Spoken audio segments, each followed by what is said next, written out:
Ever told you how much I hate you? Yes, many times Good. actually. Just want to make sure because that was awful.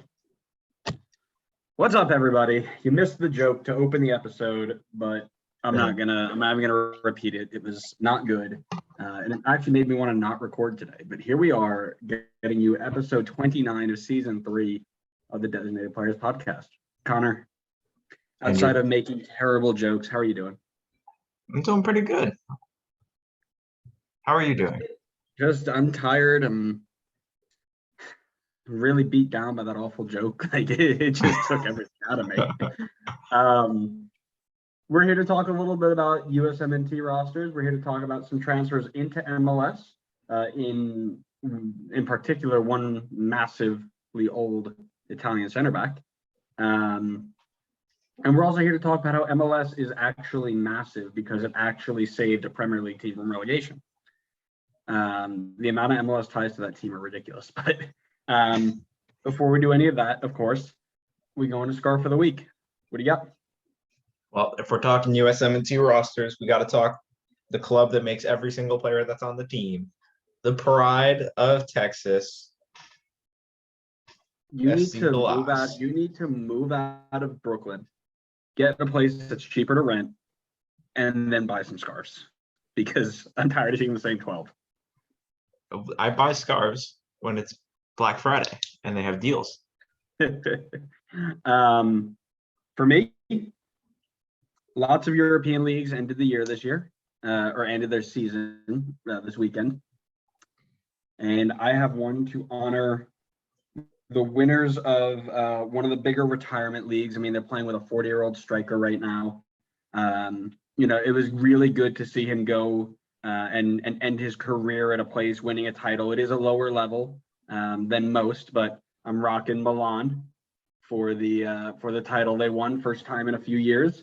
Zlatan got to go home or go closer to home, retire, end his career with a trophy, and ride off into the sunset. So good for him into the retirement league. He got to pick up a nice, easy trophy. Yeah, couldn't do it, and he couldn't do it here. No, couldn't do it here. I said level competition way higher here.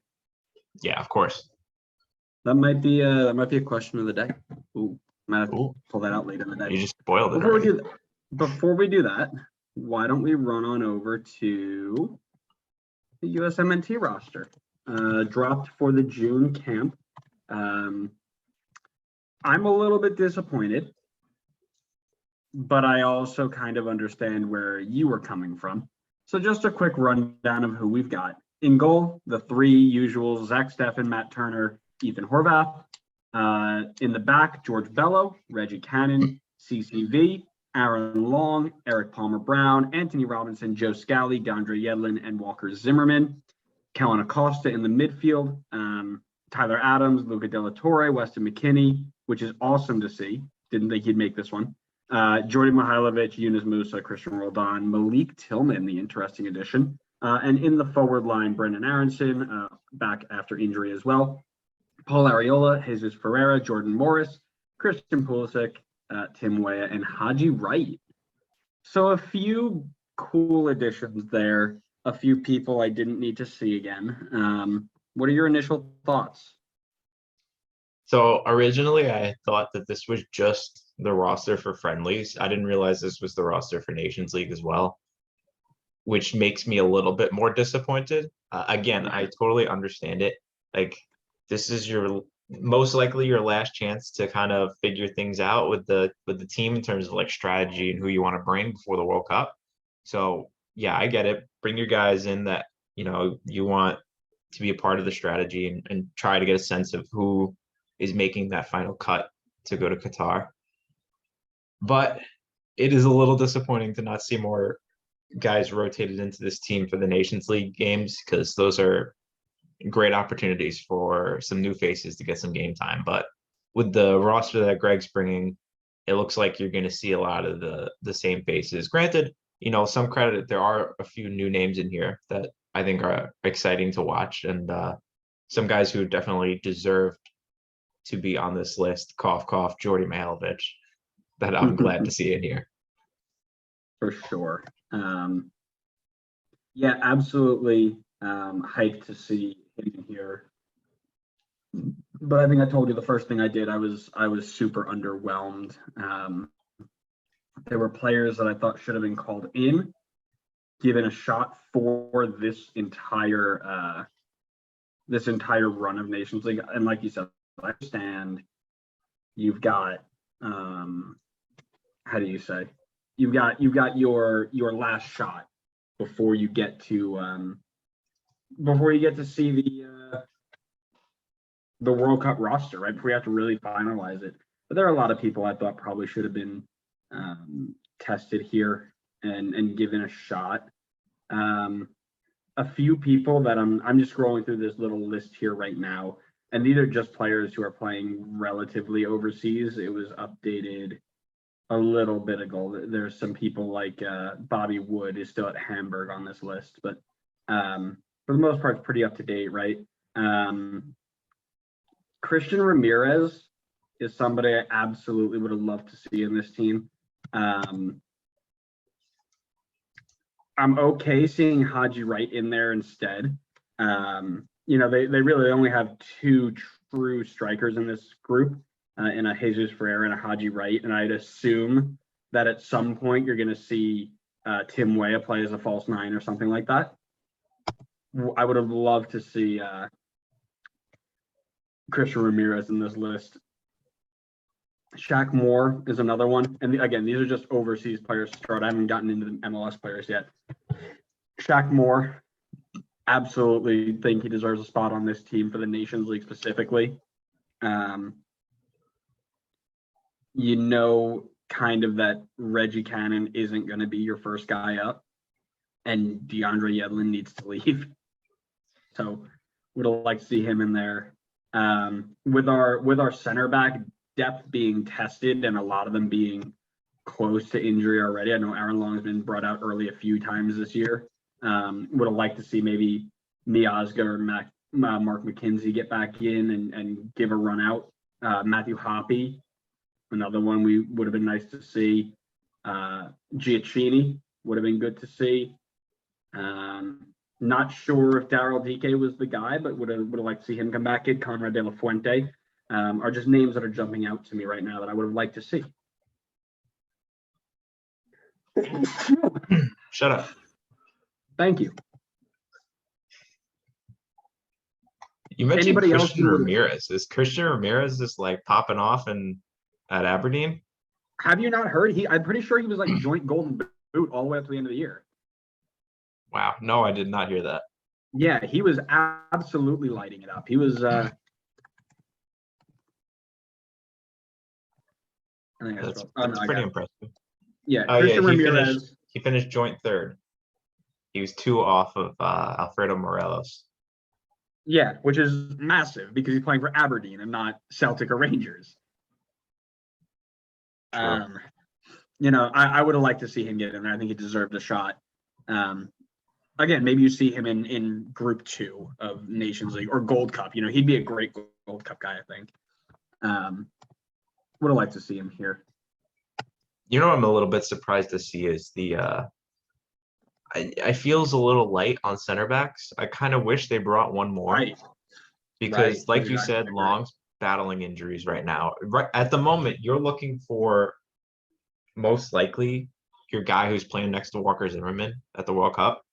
Because I think Robinson's probably out. Right. Imagine if they didn't play on that garbage turf.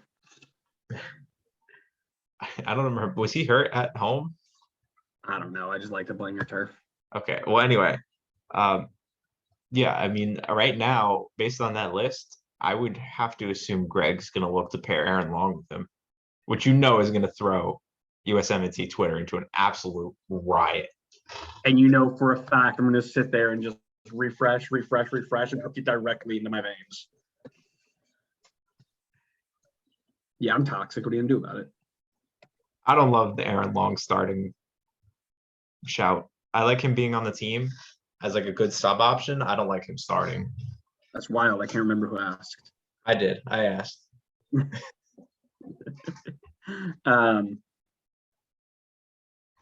Other people you think maybe got snubbed off. Maybe not snubbed off. Snubbed is the wrong word, but people who probably should have been in here if they were doing a proper, second strength group. Would have loved to seen Slanina, especially after you're just committed. That would have been a Right. nice, especially with Nations League. I mean, that was golden shot for him to get game time there. I don't really understand why he brought all three goalkeepers. I Again, kind of yes, correct. like why not just go Stefan and Turner? They're in the battle for your number one spot. I know that both of them are like back and forth with injuries and bad form or whatever, but why not just throw Slanina in there and be like, okay, Stefan and Turner are battling for the friendlies or whatever, and then Gaga, you get the Nations League games. I feel like Right. that would just make sense. Or flip flop it. Give Gaga the friendlies that don't matter, and let the other two battle at the Nations League. I don't care. End of the day, I think he should have been brought in over Ethan if everybody was healthy. Is Horvath even Um, playing games for Nottingham Forest? I don't think so. That's even worse. I think he I- got a spell of games. Yeah, he's had 6 appearances. That's it. 6. Just 6. Why? Why is he getting called? I get it. I like Horvath. Obviously, he was massive for us at the Nations League last year, but he's played 6 games this year. I mean, granted, Stefan's probably played like 6 games this year also, but I think Stefan's got more under his belt than Horvath does. So I think you give Stefan the advantage there over Horvath, and you drop Horvath and bring in Slanina. Yep, I don't disagree with you there. I would have liked to see him there. I almost feel like Sean Johnson deserves to be on this team more than Horvath. All right, relax. I'm not saying Sean Johnson should be starting, and I'm not saying that I would want to take Sean Johnson, but I just feel like he's earned it more than a guy who's made 6 appearances this season. Okay. What are your thoughts on Malik Tillman getting in here? I know a lot of people were hyped about that one. I was going to throw in a few more names, by the way, before we got to Malik Tillman. But I'll Oh share my yeah, thoughts. you were asking about guys that were off the list. Right. I think Pepe, I think is a name on there that's missing. Not that I'm not saying that it was like the wrong decision to leave him off. I mean, he's in pretty bad form right now, but he's a pretty notable name that's not on that list.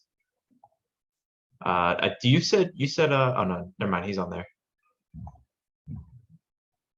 I would have enjoyed to see Keaton Parks in there. I know we've talked about Keaton Parks a lot here being kind of in the next group coming up.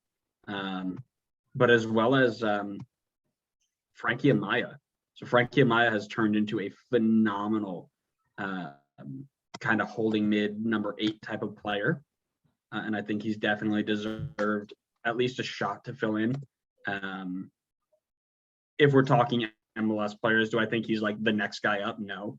But I definitely think he probably will deserve some sort of call up in a January camp or something when he's playing very well. That's kind of the only 2 that stand out there. Sabachu's not on this list. I don't know if he's hurt. That's a little bit surprising to see. Pretty sure he had a pretty strong season. Oh no, he was great. He was also up in Oh yeah, he had 22 goals. 22 goals. Yeah, That's he massive. was fantastic. Yeah, he was fantastic. He just has to I'm do surprised it. Haji Wright got the nod over him. I would have preferred Sabachu, honestly. I know he had that bad miss in the last qualifiers, but I'd give him another shot. Haji Wright playing for Antalyaspor, 14 goals and 32 appearances. He's going off. I'm very happy to see him in here. I don't know. I still would have gone Sabachu over Haji Wright. Nah, I'm cool. I'm cool with Haji Wright being here. I mean, it's a new name. It's a new name. I'm not, credit that he's willing to switch it up. I mean, overall, I think this is a strong team. I mean, I like it a lot.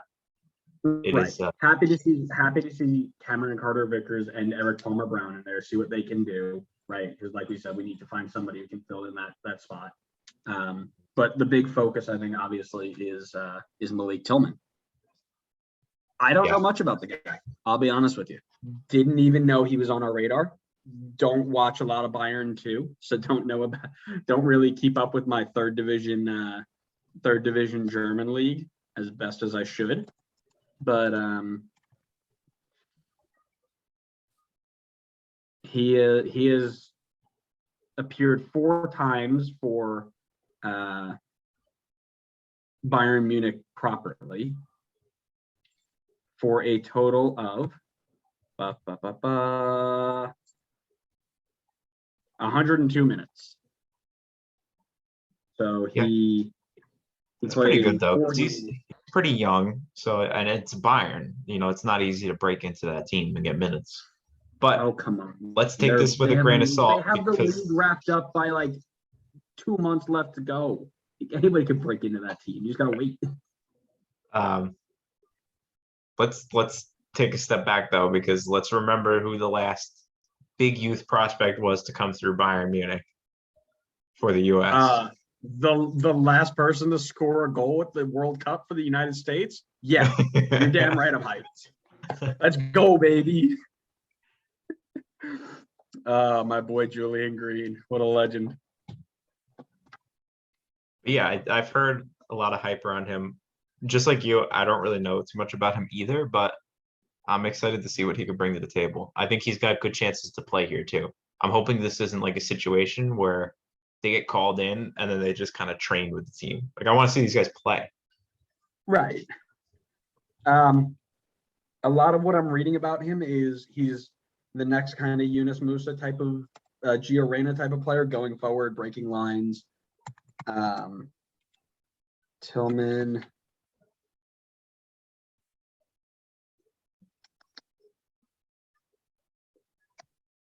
I'm trying to find that article that I was reading. Bundesliga.com. Who is a Bayern Munich forward who just called up to the men's national team? Striker, attacking midfielder. Born in Nuremberg, U.S. military father, grew up in Firth, which is actually where Julian Green plays now, funny enough. Trying to see. Yeah, he was promoted to the first team after he was thrown into the second team and really played well. 5 goals in 8 games. Got a new contract. He scored in the DFB Cup first round. And he played in the Champions League and Bundesliga. So he's got experience. However, God, he's that game he scored in the DFB Pokal, 12-0. All right, cool. The Bundesliga is comparing him to Paul Pogba, which means really excited to see how many haircuts he gets before his first goal. and how many dabs he does. How many dabs after the first goal. He is something of a role model for him, he's been quoted to say. I don't know if that's good or bad. Yeah, me either. Top quality young striker, says Jagelsman.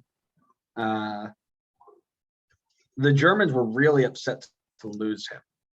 That's a good sign. What does that mean? It's a good sign, right? But man, I don't know.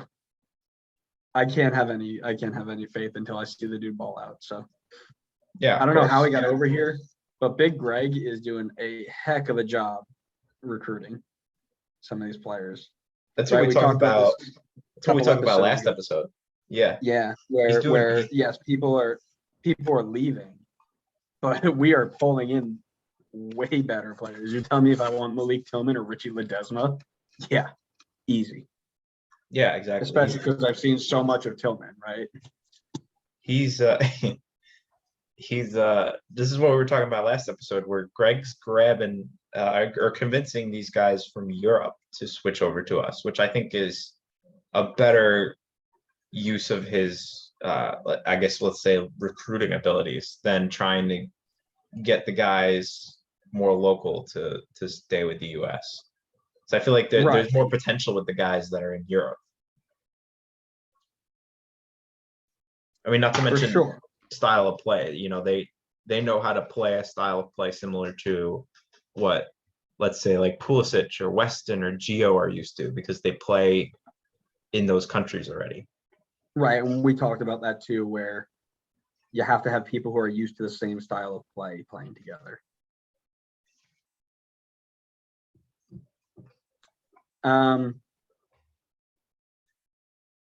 What was the other thing I was going to ask? Sorry, my phone just went off.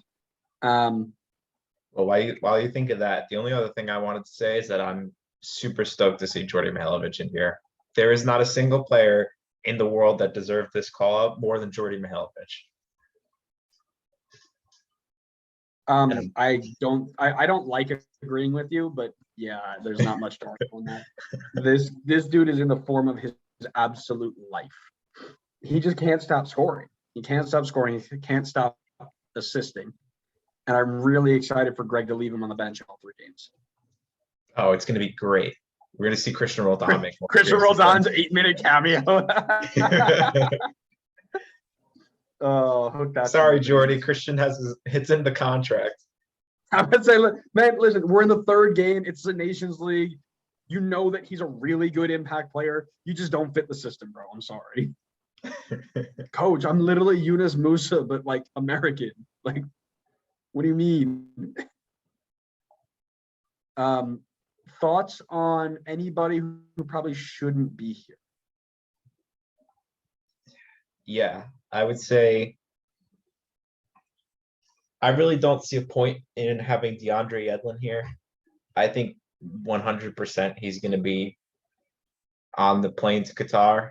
I think you should try to look at what are your other options at right back, because I think Yedlin's probably guaranteed a spot. Dest is probably guaranteed a spot. So then who's grabbing the last one? Is it Cannon? Is it Shaq Moore? Is it I'm forgetting who the other person is. There's someone else that's in that mix too, usually. And I can't remember who. Probably. I mean, Joe Scally's here, but I wasn't thinking Joe Scally, but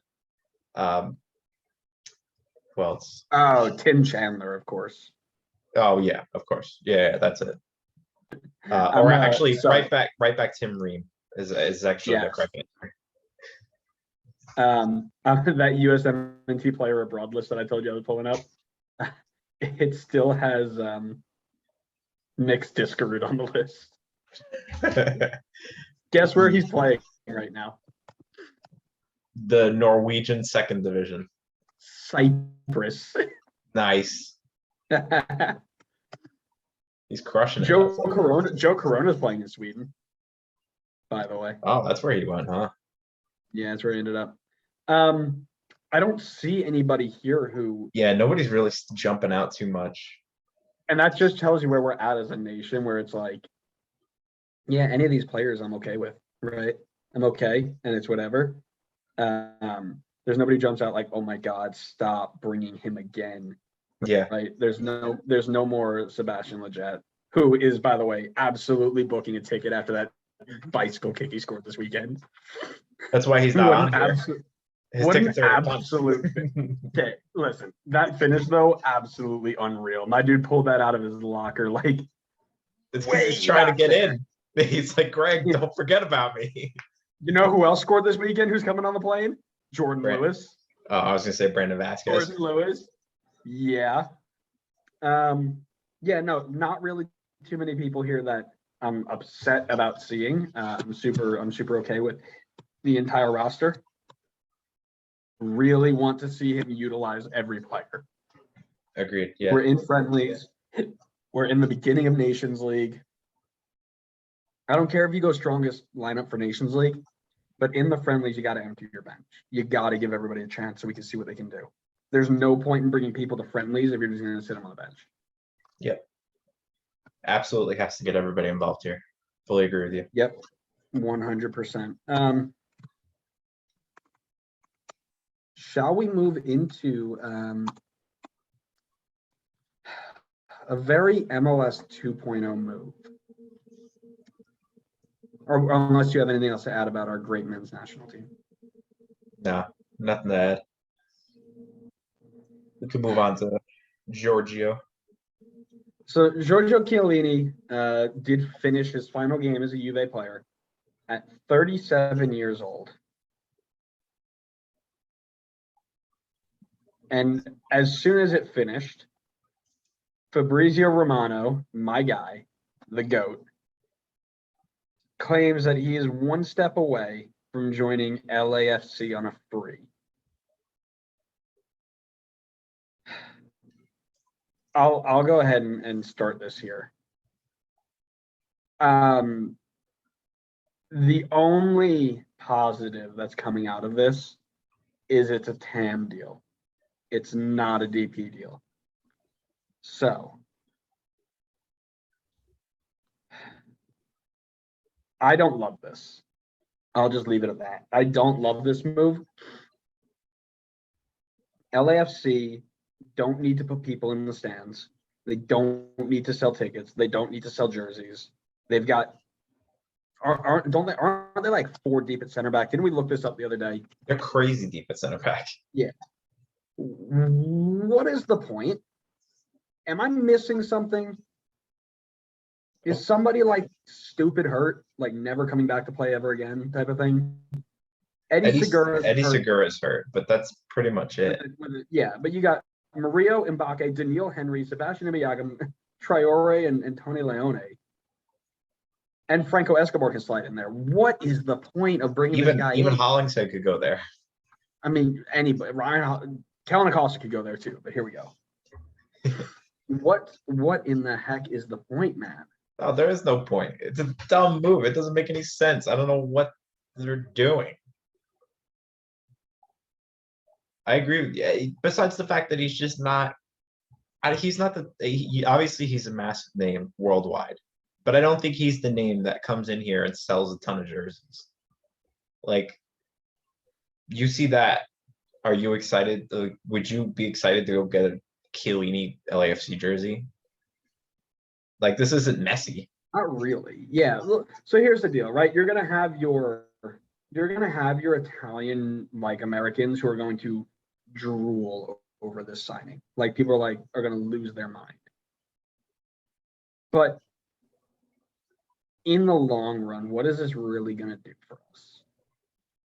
They're gonna drool over the signing until they watch him play on the field, and then they're gonna be pulling hairs out. Well, again, it's a different game. Do I think he'll be okay? No. Yeah, I do. I think he'll be okay.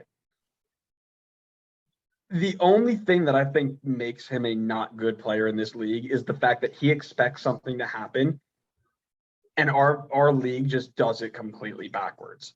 Like, he expects the ball to go left. They try to kick it left, and it just ends up going right because we can't kick the ball right, and he gets beat. Like, something dumb like that.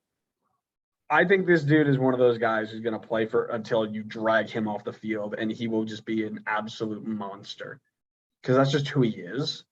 But am I signing him to my team on a TAM deal? Like, am I asking Red Bull to pick him up as my third center back in my high pressing system where we're going to have to make 7 to 9 recovery sprints a half? No shot. I think he will bring. The only thing I can see this being beneficial is bringing some leadership to a locker room of relatively young center backs. Right? If I'm looking this up, Daniil Henry, 29, okay. Eddie Segura, 25. Mario, 28. And Mbake, 19. Yeah, so Mbake is really your only young center back. Maybe not. Maybe I lied. I didn't realize. This doesn't make you can't rationalize it however hard you try. You're right. There's no shot in making this rational. You're right. I tried. I failed. Awful. You could rationalize it on another team. You can't do it for this LAFC team. I mean, we talked about it. This team is like possibly the deepest of all time. There was just no reason to do this. I really don't understand it. tell me what you think about if he comes in. What type of impact does he make on the field and all that? Tell me what you think he does. All logic in my head says that he would struggle here. He's going to be, assuming he comes in the summer, he will literally be turning 38 when he's joining the league. Like, I want to pull up a list of all the 38-year-old defenders that are in this league right now.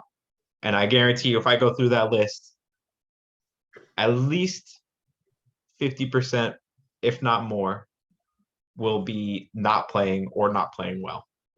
And I will look it up as I'm I looking it talk. up right now. You keep going. But I just like, we talk all the time about how physical this league is, and the league continues to get younger. And I feel like that will just continue to make it a more physical, fast-paced league. And I just struggle to see how a 38-year-old Giorgio Chiellini is going to be able to keep up with the pace. Man, it is going to be absolutely awful when he is one of two 38 plus or 37 plus year old center backs, and he's the second best center back to Drew Moore. Drew Moore is the only other. Drew Moore is the only one. Unbelievable. That's what I'm saying, though. Like, why? Like the last. Sorry, go ahead. I was gonna say Chiellini is a different monster. I don't think he has the switch. But again, how is he going to handle cross-country travel on a Wednesday night? How is he going to handle all that? There's so many factors that go into this. So many. This isn't playing in Italy. You're not making a 4-hour trip as your longest trip of the year. No, you're going to play FC Dallas in 100-degree weather, and then on a Wednesday night with 3,000 people in the stand. Yeah, and then like by the start of next season, you're going to play Minnesota in like -15. Yeah, it's like not to mention your cross country like. Yeah, the travel. It's massive, right? And then you got the turf that he's probably not going to play on because that's none of those older guys will play on the turf. It's bad for the knees.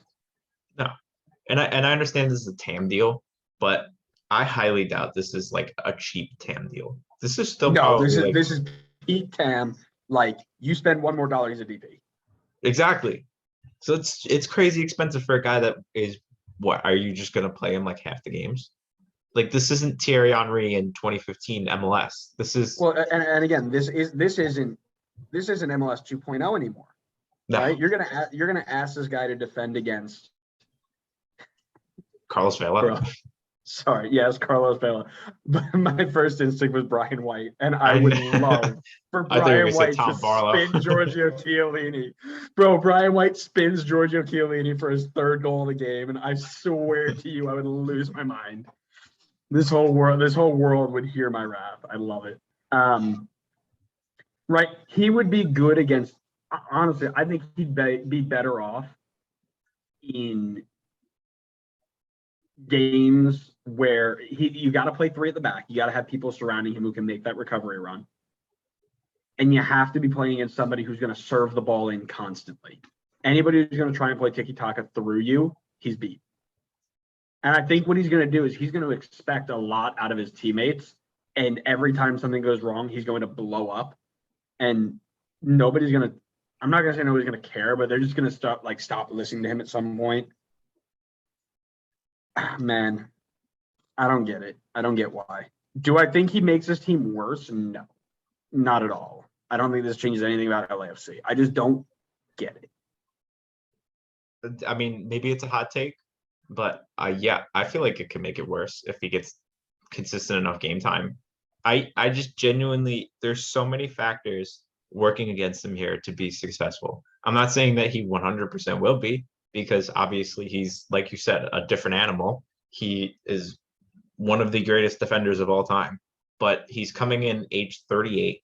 He's going into a league he's never played in before, so he totally has to adjust to the new style of play. He has crazy travel and like weather changes that he's going to have to deal with on top of like turf fields and regular fields and baseball stadiums. And he also has to adjust to the physicality of the league. So there's so many factors working against him, I feel like. I can't imagine adjusting to the physicality of this league is going to be terribly hard for him. But what I can see is this turning into a 3-back LAFC team if he does get legit. Put Murillo, Fall, and Keeling in the middle with Hollingshead or Escobar or Palacios on those wings. Let them go and just serve and serve and serve.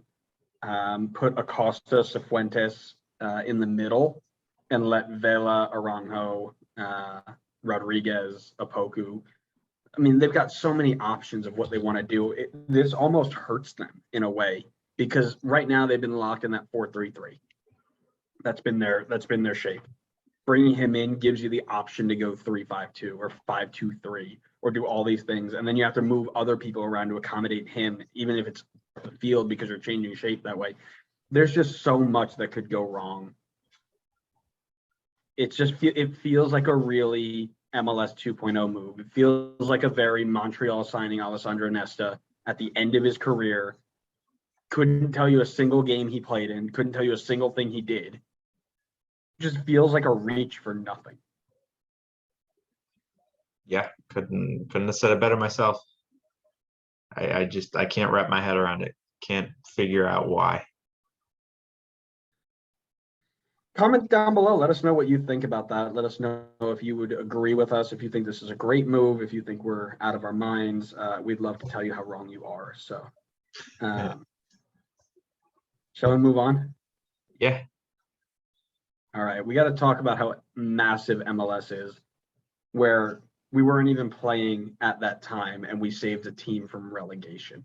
We don't even have relegation. We were able to save a team from relegation. That's how good we are. That's why we can't Leeds have United. pro-rel, because we would just save because all we're the too teams busy from saving relegation. everybody else. Man, that's spot on. Leeds United, managed by American Jesse Marsh, is playing for their Premier League life.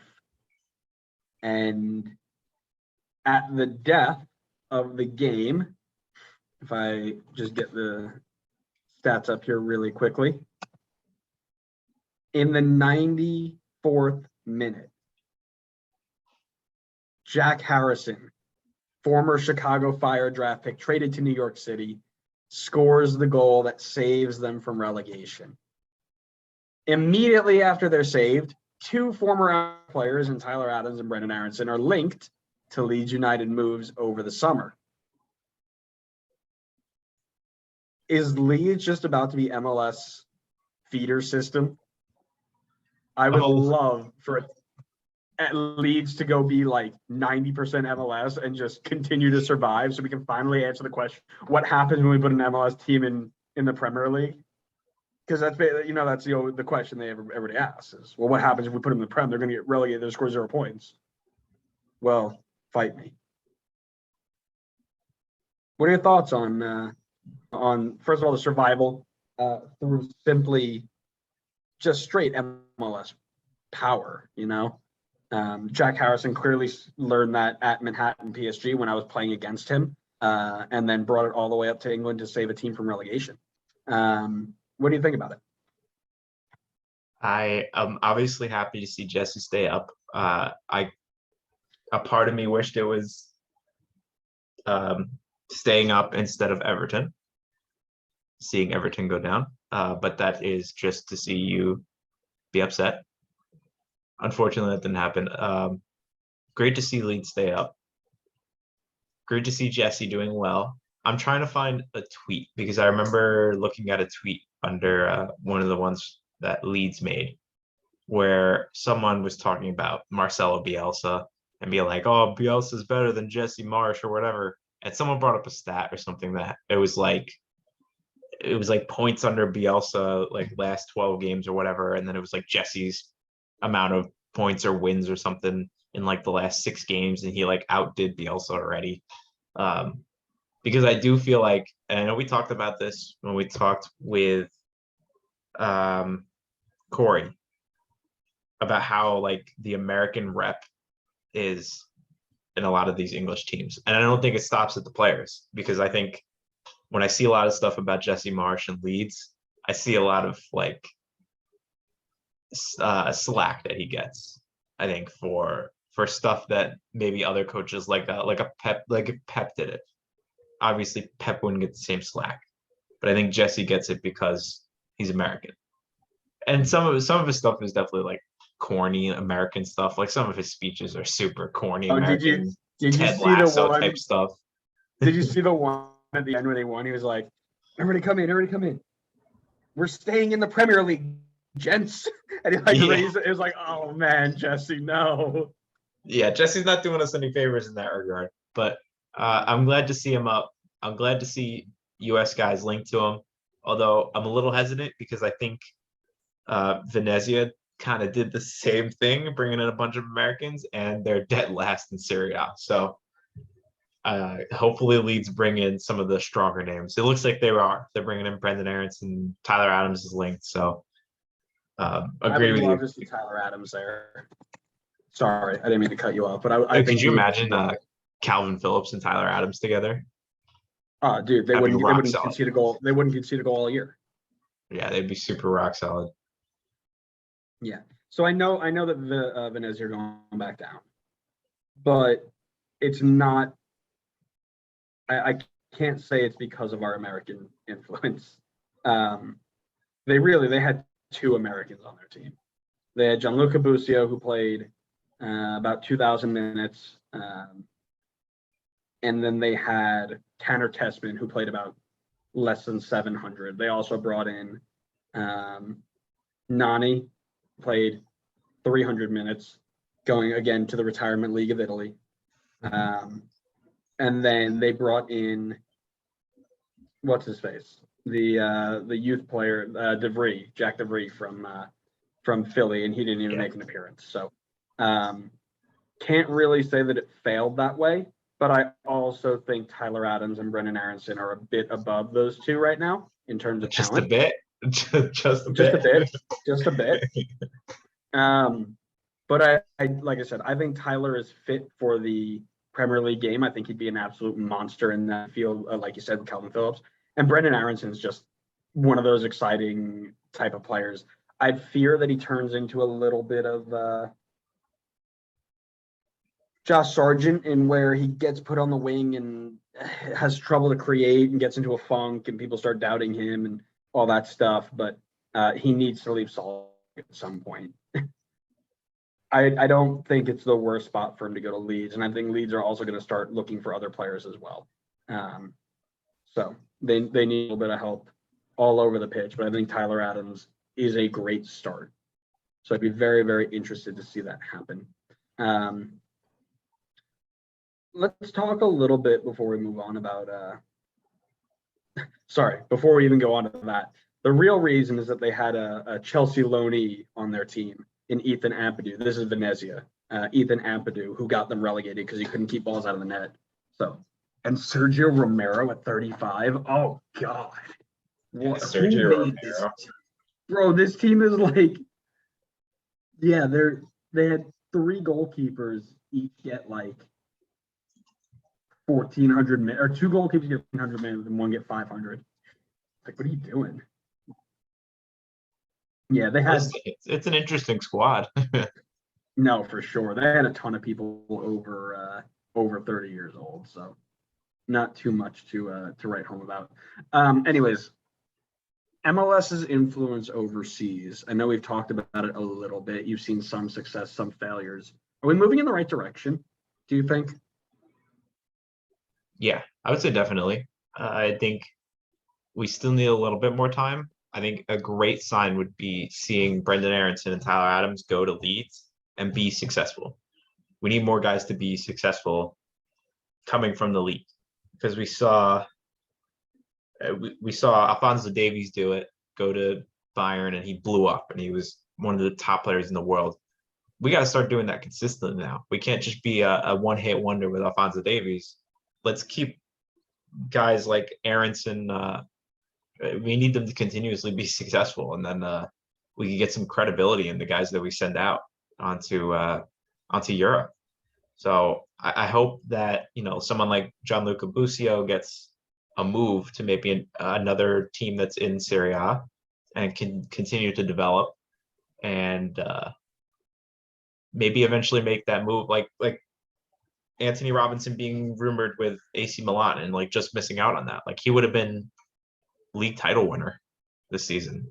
So, you know, Yeah, I we would want have had to retire at 25. he would have had to retire at 25. Why? Yeah. Once you go to Italy, it's a retirement league. You have to Oh, retire yeah, once you're yeah. done. True. Come on, Connor, with the slander. Gosh, it's not that I hard. apologize. I'm sorry. No, you don't. Anyways, one of the things that I'd like to do is sit down and kind of break down just the players who have moved overseas from MLS over the last,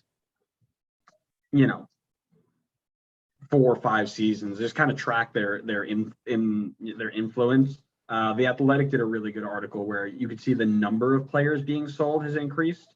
I mean, you're looking at 23 players versus 16 players versus 17 players versus 16 players, and then it goes 9, 8, 9, 5. So not a lot of people, or we're moving the right direction in terms of youth players getting sold. But you're right, we need somebody to break in and say, this player came from this league. We need Alphonso Davies, but bigger than, like, not bigger, but more frequently. We need that consistently. Got to prove that it's not just a fluke with Davies. Got to prove that there's consistently talent coming out of here. Right. The one thing that one of my Eurosnob friends always mentions is you can never be a good team if you keep selling your best players, or a good league, keep selling your best players. I go, we have 7 to 10 years left before we are a legitimate top 5 league in the world. But it has to start by creating talent. And then I tried to explain to him salary caps and why we do all this stuff, and he didn't. It's going to take a few more lessons with him before he's on board. But there's a whole bunch that goes into that. But I think, yeah, I would agree. We're moving in the right direction. We're selling more people. They now need to make an impact, right? The list that I have here, you've got Jefferson Soteldo at Tigres. Haven't heard anything about him. Eric Sorga. Haven't heard anything about him. Ignacio Alceda. I think he's got a few goals for Lugano. Theo Bair to Johnstone. Diego Valeri to Lanús. And then we get the big ones. Richie Larrea to Nottingham Forest hasn't broken in yet. George Belladormini at Bayfield hasn't really broken through that either. Aaron Austin Trusty hasn't gotten to Arsenal yet, but he'll get there. Nicolas Figal, De Boca Jr., I know he's been playing there. Atuesta to Palmeiras, haven't heard much about him. Riley McGree from Charlotte to Middlesbrough before he even stepped foot in the country. Love that they include that there. Matt Turner to Arsenal, hasn't gotten there yet. Tejan to Club Brugge, did score a goal there, so he's starting to impress. Kevin Paredes hasn't broken through at Wolfsburg. Daryl Dike kind of going cold at Bromwich, and Pepe going cold at Augsburg. Need somebody to go from our league and blow up. Now, and Brendan Aaronson closest to it. Tyler Adams has done well, but Brendan Aaronson, I think, is the closest player to say, I'm going to go to a massive league and be an absolute menace. Yeah, this is a great opportunity here at Leeds.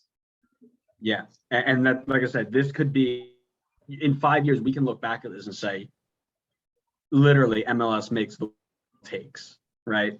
I know we joke about that a lot, but that could be a massive thing here, right? If Jesse Marsh in some of the best MLS players in the world and makes Leeds legit, and then the one striker that comes out of our league and blows him up and turns him into a 20-goal Premier League scorer, that puts us on the map. Yeah, agreed. Got anything else you want to add? No, not really. No. I had a semi-question of the day, but kind of forgot about it. It wasn't That's all right. prepared. It was We'll save it for next time. It was something along the lines of unexpected impacts of ProRel. I was having this conversation with that same friend, and it was something along the lines of, I gotta remember the conversation. It was like one of the other, if we implemented ProRel, does our status as a feeder system to bigger leagues at the moment, does that become does that put itself in jeopardy if we implemented pro rel? And my answer to that, and I'll let you think about it while I answer it here so we don't have dead air. My answer to that was it does, because what you see happening, right? They're always like, oh, you have to have pro rel so people don't tank the season. I go, okay, let me give you the flip side. If we implemented pro rel, teams are fighting all the way up till the very end, right? You've got teams who know they're out by 2 months before the season's over, or know that they're not really going to get close. So they start playing their 15, 16, 17, 18-year-olds, get them exposure. The Kevin Paredes, the Tajon Buchanans, those teams, those players get in there when the season's basically over. Then they get their exposure. And it's like, oh, these guys can actually play. You get them some time the next season, make the playoffs, whatever. But if we were constantly fighting in a pro rel system to survive, you don't see any of that. You don't see those players come through. And then what happens is the league values itself here because of why? Because they're selling players for $18 million at a pop. If we take away Ricardo Pepi, tell him you have to play in MLS next until you break into the first team that isn't fighting for relegation, they don't see him until he's 21, and now his value's here, which means the league value is here. Hurts the league value in the long run. That was something that came to mind. We talk about pro rel a lot, but that's something in my mind the other day. I thought it was a pretty interesting take. I want to know your thought on it. No, I agree with you. I don't know if it puts it like completely at jeopardy, but I think if your goal is to be a feeder league and produce talent and send it off to Europe, then yes, not having pro rel is definitely beneficial, because then you give teams like Inter Miami, let's just say, a chance late in the season when they're already knocked out to go say, okay, let's take.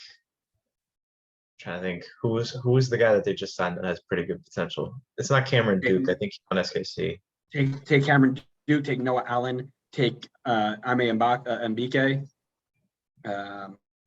You've got a ton of people in that. Now they get a chance to play. But if you have pro rel, even late in the season, they can't do that because they obviously have to fight to stay up. Which, right. Don't get me wrong, that's from a fan perspective, that's much more entertaining. But from a league perspective, I understand why, if you're looking to develop players and send them out, not having pro rel is beneficial and the right move. Right. Well, and here's the thing too, right? You've got people who, instead of going to spend a ton of money on, 25-year-old depth players, which we have this conversation, needs to be done to get. Damn it. I had it and it's not there. If we want to be competitive internationally, you need to have that depth in between, right? But on the flip side of it, not having that depth allows these players to get tested baptism by fire, basically. Okay, we've got 3 left backs hurt. Noah Allen, you're up from our Inter Miami 2 team. Go impress. Vancouver, all 3 goalkeepers get hurt or sick. What was the name? Max. I